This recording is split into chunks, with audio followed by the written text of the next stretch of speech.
Leave a Legacy is brought to you by DuPont Pioneer. DuPont Pioneer, helping you get the right product on the right acre.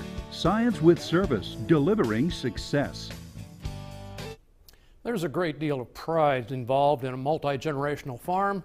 In this Leave a Legacy report, Tyne Morgan introduces us to a growing Indiana family who's raising the 6th generation on the farm today.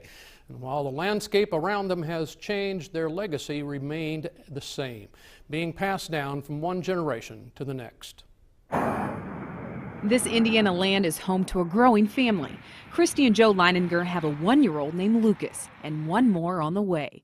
The future of this family farm may lie with this 6th generation, but Joe wants to make sure the groundwork is already done. If he wants to come back to farm, I hope that we still will be able to have that opportunity for him to farm. Even as a young farmer, Joe understands the risk in farming. That's why he keeps a close eye on the bottom line. Everything has to stand alone by itself. Everything has to be profitable by itself, whether it's the irrigation, whether it's the specialty crop or the commercial corn and soybeans that we have, or even the pumpkins. Being diverse is also playing in the Leiningers' favor. The pumpkins have been a very good market for us. I started that 11 years ago. He said, well, let's do some pumpkins. Well, he started with pumpkins. Pretty soon that started growing, and that grew into something big, and then they said, well, let's do a corn maze. With vibrant colors painting the Leiningers' front yard, it's hard work that attracts people each fall.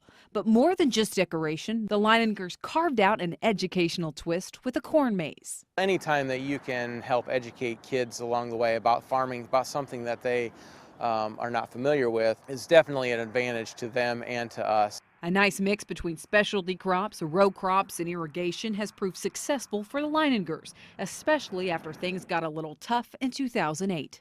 Well, we had lost some farmland, significant amount of farmland right next to us, and we decided that we can't rely on the existing farmland around us, and we just had to make our own farmland more productive.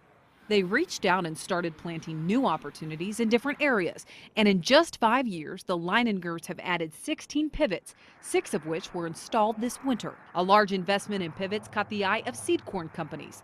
That opened another revenue door. We've seen over the past years since we've done seed corn that every year we add pivots, they add acres. So we've been able to be fortunate from that side to increase our production of seed corn. As the landscape continues to change, improving the acres they already own is a plan that's worked well. The city has grown all around us, and so expansion is pretty tough in this area. I think the biggest thing is to not get caught up in the hype of high land prices and continue to stay profitable. But with $4 corn possibly on the horizon, he says taking the emotions out of farming is a strategy he thinks will carry the operation forward. At the end of the day, I truly believe that, the people that are still going to be farming are the people that are more conservative and know what their bottom line is.